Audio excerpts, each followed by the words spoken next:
오늘 우리에게 주시는 하나님의 말씀은 누가복음 8장 26절에서 39절입니다. 그들은 갈릴리 맞은편에 있는 거라사 지방에 닿았다. 예수께서 무태 내리시니 그 마을 출신으로 귀신 들린 사람 하나가 예수를 만났다. 그는 오랫동안 옷을 입지 않은 채 집에서 살지 않고 무덤에서 지내고 있었다. 그가 예수를 보고 소리를 지르고서 그 앞에 엎드려서 큰 소리로 말하였다. 더없이 높으신 하나님의 아들 예수님, 당신이 나와 무슨 상관이 있습니까? 제발 나를 괴롭히지 마십시오. 예수께서 이미 악한 귀신들어 그 사람에게서 나가라고 명하셨던 것이다. 귀신이 여러 번 그 사람을 붙잡았기 때문에 사람들이 그를 쇠사슬과 쇠고랑으로 묶어서 감시하였으나 그는 그것을 끊고 귀신에게 몰려서 광야로 뛰쳐나가곤 하였다. 예수께서 그에게 물으셨다. 내 이름이 무엇이냐? 그가 대답하였다. 군대입니다. 많은 귀신이 그 사람 속에 들어가 있었기 때문이다. 귀신들은 자기들을 지옥에 보내지 말아달라고 예수께 간청하였다. 마침 그곳 산기슭에 노아 기르는 큰 돼지떼가 있었다. 귀신들은 자기들을 그 돼지들 속으로 들어가게 해달라고 예수께 간청하였다. 예수께서 허락하시니 귀신들이 그 사람에게서 나와서 돼지들 속으로 들어갔다. 그래서 그 돼지떼는 비탈을 내리달아서 호수에 빠져서 죽었다. 돼지를 치던 사람들이 이 일을 보고 도망가서 읍내와 촌에 알렸다. 그래서 사람들이 일어난 그 일을 보러 나왔다. 그들은 예수께로 와서 귀신들이 나가버린 그 사람이 옷을 입고 제정신이 들어서 예수의 발 앞에 앉아있는 것을 보고 두려워하였다. 처음부터 지켜본 사람들이 귀신 들렸던 사람이 어떻게 해서 낫게 되었는가를 그들에게 알려주었다. 그러자 거라사 주위의 골 주민들은 모두 예수께 자기들에게서 떠나달라고 간청하였다. 그들이 큰 두려움에 사로잡혔기 때문이다. 그래서 예수께서는 배에 올라 돌아가시는데 귀신이 나간 그 사람이 예수께 함께 있게 해달라고 애원하였으나 예수께서는 그를 돌려보내시며 이렇게 말씀하셨다. 내 집으로 돌아가서 하나님께서 내게 하신 일을 다 이야기하여라. 그 사람이 떠나가서 예수께서 자기에게 하신 일을 낱낱이 온 읍내에 알렸다. 아멘. 군대 귀신 또는 레기온이라고 불린 그 사람 이야기를 읽을 때마다 저는 생각나는 사람이 있습니다. 어렸을 때인데요. 병명은 모르겠지만 제가 사는 동네에는 발달장애를 가진 그런 아이가 있었습니다. 그의 어머니는 제가 다니던 교회 집사님이셨는데 저는 그 집사님에게 그 딸이 있는지도 몰랐습니다. 한 3학년 때쯤이었을까요? 기억이 좀 가물가물한데 하루는 어머니랑 그 집사님 댁에 간 적이 있었어요. 근데 그 집에는 제가 한 번도 본 적도 없고 있는지조차도 몰랐던 저와 동갑내기 여자아이가 있었던 것입니다. 지금 생각하면은 다운 증후군 좀 되었던 것 같기도 한데 조금 지금 생각하면 다르게 생긴 것일 뿐인데 당시 어린 저에게는 그 모습이 상당히 충격적이었습니다. 피하고 싶은 그런 얼굴이었고요. 그 친구 입에서 나오는 말은 제가 도저히 알아듣지 못했습니다.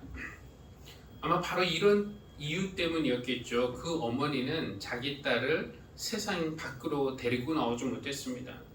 왜냐하면 세상이 그 아이를 받아줄 만한 곳이 못 되었기 때문인데요. 사람들이 싫어하기 때문에, 뒤에서 수군거리며 놀리기 때문에, 또래 친구들이 피하기 때문에, 그래서 딸이 상처를 받을까봐 그 어머니는 자기 딸을 학교에도 보내지 못했고요. 또 심지어 교회에도 데리고 나오지 못했습니다.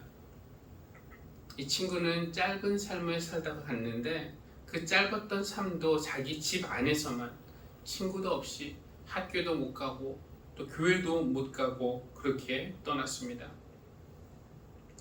생명을 가진 고귀한 인간이었지만 병 때문에 외롭게 홀로 살다가 간 것입니다.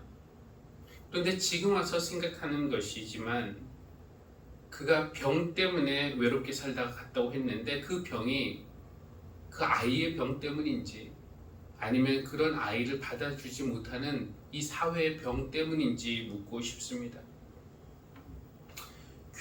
군대 귀신 들렸던 그 사람, 오늘 말씀에 나오는 그 사람도 친구도 없이 학교도 못 가보고 교회도 못 가보고 그리고 살아있는 사람이었지만 죽은 사람들의 장소인 공동묘지에 격리되어 살았습니다. 그의 이야기를 읽을 때 생각나는 사람이 한 명 더 있는데요. 대학교 때 교회 청년부에 새로 온 사람입니다. 평범하게 생긴 남자였는데 나이는 저보다 조금 많았던 것으로 기억합니다. 별 말도 없고 재미도 없고 잘하는 것도 별로 없는 그냥 심심한 그런 청년이었는데요. 저는 그 청년이 어디서 왔는지 또 교회에 누구와 관계가 있는지 전혀 몰랐습니다. 그래도 그 사람은 한 번 나오기 시작하더니 그냥 꾸준히 잘 나왔어요. 아무 말도 없이 그냥 앉아있기만 했지만 모임마다 잘 나왔고 끝까지 앉아있다가 가곤 했습니다.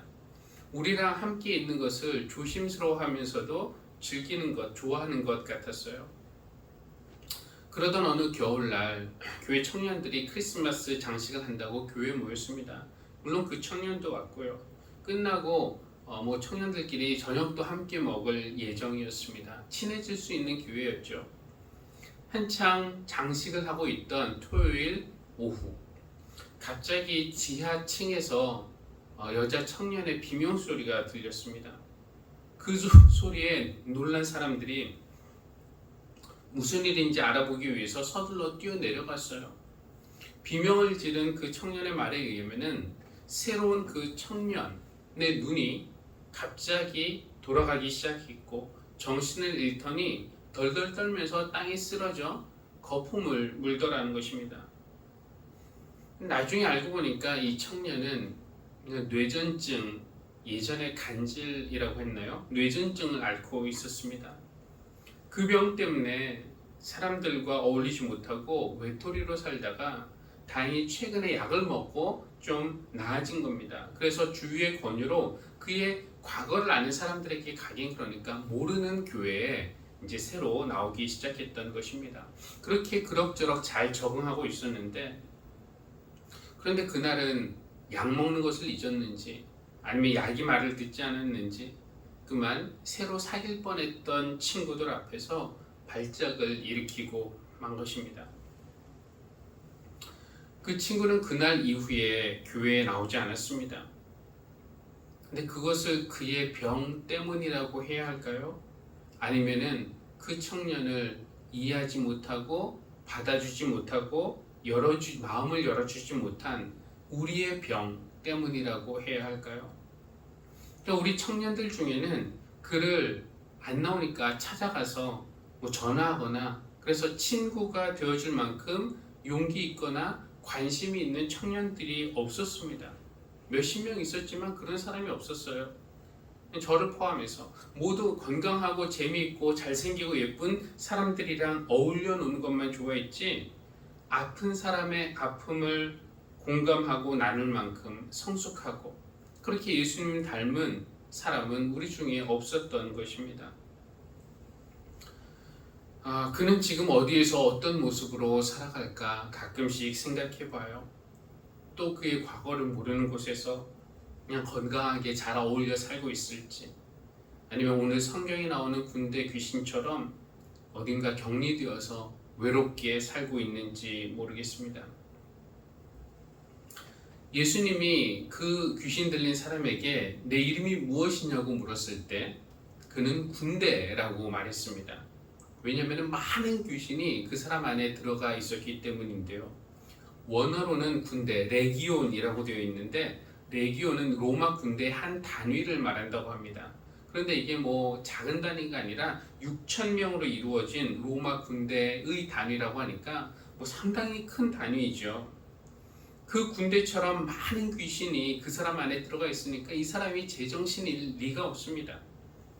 글쎄 요즘 정신의학에서 병명을 붙인다면은 조현병, 정신분열로 옛날 알고 있던 조현병이거나 아니면 다중인격장애 정도로 병명을 붙일 수 있을 것 같지만 그 당시에는 뭐 그런 병명이 없었습니다. 그러니까 마을 사람들은 그를 미친 사람, 귀신 들린 사람이라고 불렀고 그가 천벌을 받아서 하늘의 저주를 받아서 그렇게 됐다고 생각을 했습니다. 그러니까 그를 좀 비인간적으로 대해도 죄책감이 별로 없는 거예요. 그 사람은 마을 밖 공동묘지에서 살았습니다. 참 엄연히 살아있는 존재인데 이 공동묘지 죽은 사람들의 장소인 무덤으로 내쫓겼고 또 거기에서 나오지 못하도록 묶여 있었던 것입니다. 그러나 그 사람 안에 군대가 있으니 힘은 또 얼마나 좋았겠습니까? 사람들은 그가 그 죽음의 경계에서 벗어나지 못하도록 우리에게 오지 못하도록 쇠고랑과 쇠사슬로 묶어놨지만 그는 번번이 그것들을 끊고 광야로 뛰쳐나가곤 했습니다. 만약 여기 우리 가운데 이런 사람이 있다면 우리는 어떻게 할까요? 물론 그렇게 심하면은 어떤 전문적인 도움, 치료를 받도록 해야겠죠. 그러나 이제 치료받으면서 일상생활이 어느 정도 가능한 사람, 발달장애를 앓고 있던 동갑내기 여자아이, 뇌전증을 앓던 그 청년과 같은 사람이 우리 가운데 있으면은 우리는 그들을 어떻게 대할까요? 우리도 은근히 불편해하면서 걸어서 마을 사람들이 그랬던 것처럼 우리 눈에 안 보이는 게 좋겠다. 뭐 우리는 교양이 있으니까 말로 그렇게는 못하지만 생각은 그렇게 할까요? 그러나 예수님은 그러지 않으셨습니다.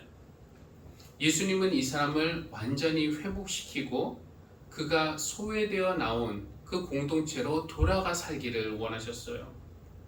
정신질환이 있다는 이유만으로 사람답게 살 권리를 박탈당한 그가 다시 그가 원래 속했던 공동체로 들어가서 그 안에서 사람답게 어울려 살기를 원하셨던 것입니다.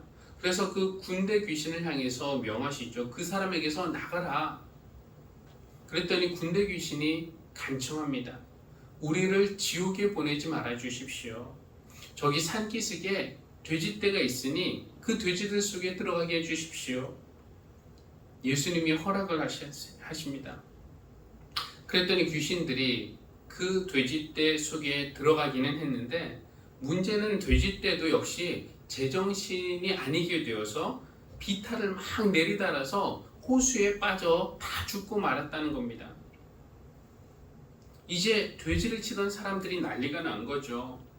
이 돼지를 치던 사람들은 돼지 주인이 아니라 이제 돈 받고 일하는 사람들인데요. 자기들이 관리하는 이 돼지떼가 갑자기 통제불능이 되어서 비탈을 내리달아서 호수에 빠져 죽다니요. 주인들이 이 책임을 자기들에게 이거 물으면 어떡합니까? 그래서 돼지 치던 사람들은 이 현장에서 도망해서 읍내와 촌에 가서 이런 일이 있었다라는 것을 알렸습니다. 사람들이 믿어줄지 안 믿어줄지는 모르겠지만 일단 자기들 책임이 아니라는 것을 알려야 되죠. 그래서 여기저기 돌아다니면서 알렸습니다. 소식을 들은 사람들이 현장에 몰려왔어요. 정말로 어떤 일이 일어났는지 확인하기 위해서요. 와서 보니까 평소에 옷 벗고 막 돌아다니던 그 군대 귀신 들렸던 사람이 옷을 입고 제정신이 들어서 멀쩡하게 앉아있는 것이었습니다. 물론 돼지떼는 없고요.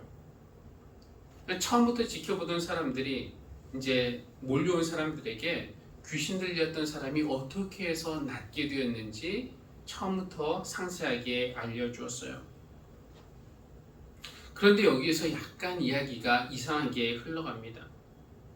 이 이야기를 들은 거라사 마을 사람들은 두려워하면서 예수님에게 우리 마을을 떠나주십시오 라고 간청합니다.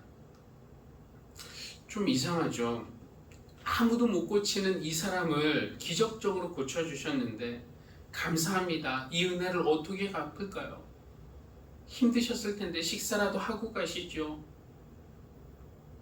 이런 인사는 치유받은 그 사람의 가족만 할 수 있는 인사입니까? 최소한 우리 동네에 많은 사람 병자들이 있습니다. 그들도 고쳐주십시오 하고 간청할 것 같은데 마을 사람들은 다른 것을 간청합니다.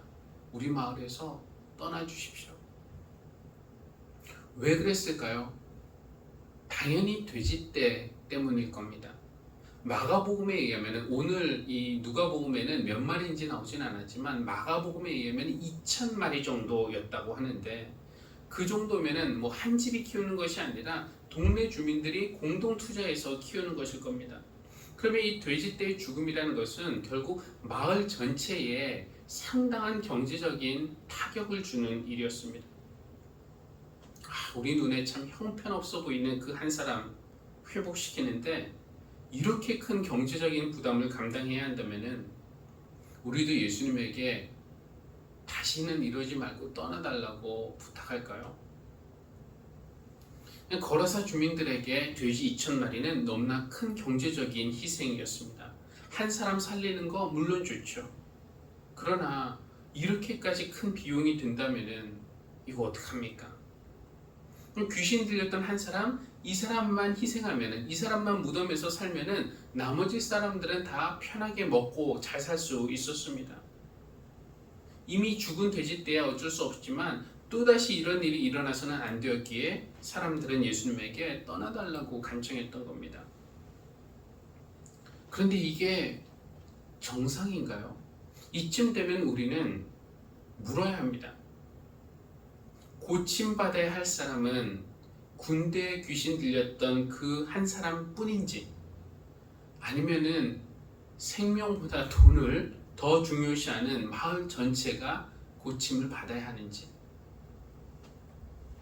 하나님 나라에서는 한 생명이 천하보다 귀한 법인데 거라사에서는 생명보다는 돈이 더 중요합니다.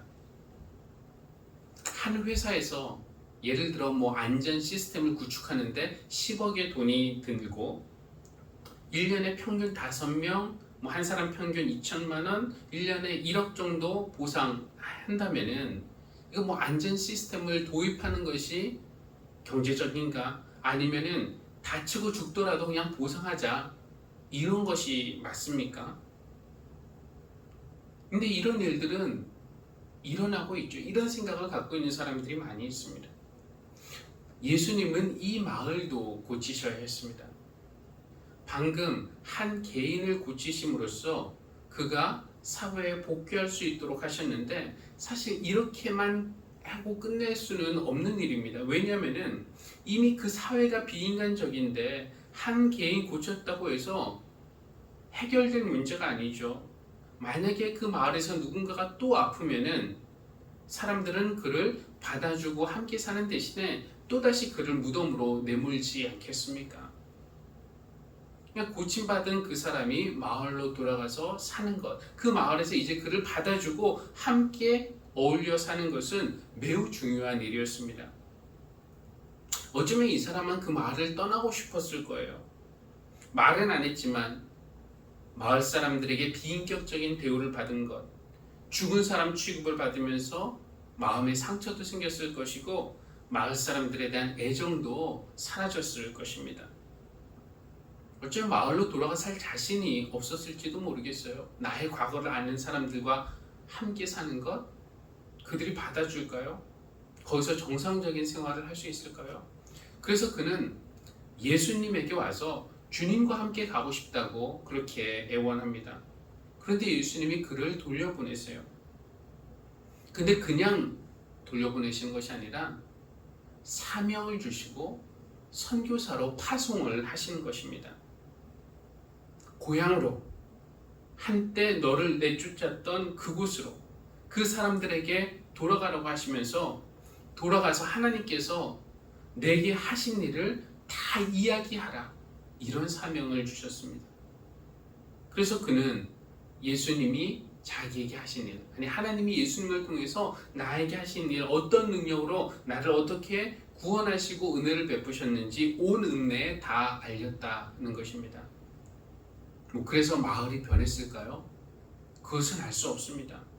오늘 말씀은 고침받은 그 사람이 하나님이 자신에게 베푸신 은혜를 이야기하며 돌아다니는 것으로 끝이 납니다. 때때로 저는 정신질환을 앓던 그 동갑내기 여자아이를 생각합니다. 이름은 물론 얼굴도 잘 기억나지 않습니다. 또 뇌전증을 앓았던 그 청년도 가끔 떠올려 봅니다. 그분 역시 얼굴이 가물가물해요. 그들을 떠올리면 후회되는 일이 있습니다. 그때 좀 무서워하지 말고 꺼리지 말고 내가 친구가 되어줄 걸 하는 후회입니다. 한 번 더 가까이 다가가서 손이라도 잡아줄 걸, 한 번 안아주며 등이라도 두드려 줄 걸 하는 그런 아쉬움이 남습니다. 그런데 이런 아쉬움이 나쁜 것만은 아닌 게 다음에 이런 비슷한 사람들을 만날 때 하나님이 나에게 또 다른 기회를 주신 것으로 받아들일 수 있기 때문입니다. 우리 가운데 꼭 교회뿐만 아니라 우리 사는 사회 가운데 몸과 정신이 아픈 사람이 있다면, 장애를 가졌거나 또 내가 함께하기에 좀 불편하게 느껴지는 사람이 있다면 그를 몰아내는 대신에 주님께서 나에게 보내신, 우리에게 보내신 선교사라고 생각하면 어떨까요? 생명보다 돈을 더 아끼는 우리, 저 사람 한 명만 없으면 우리 모두 편할 텐데 생각하는 그런 우리의 병을 고치시기 위해서 보내신 선교사 말입니다. 우리 교회가 또 우리 사회가 레기온과 같은 사람도 불필요한 존재, 성가신 존재로 여겨지는 그런 사람도 사회의 가장자리로 몰아내지 말고 하나님이 아끼시는 한 생명으로 받아주는 그런 넓은 곳이 되면 좋겠습니다. 여러분 생각해 보십시오. 예수님과 제자들, 그들이 풍랑이는 밤바다를 건너서 거라사에 어렵게 왔는데 거기서 한 일은 이 사람 한 명 고쳐준 것밖에 없어요. 배에서 내리자마자 그를 만나서 고쳐주자마자 사람들이 떠나라고 해서 떠났습니다. 그러니까 거라사까지 어렵게 와서 한 일은 딱 하나밖에 없어요. 그 사람 고쳐준 것. 겨우 그 일 하나 하시려고 밤바다를 건넜나 싶을 정도로 거라사에서 하신 일은 작아 보이지만 이것이 예수님에게는 절대 작은 일이 아닙니다. 레기온, 그 한 사람 때문에 목숨 걸고 밤바다를 건너오신 예수님은 나 한 사람 때문에 이 땅에 어렵게 오셔서 십자가에서 목숨을 내어주신 분이십니다.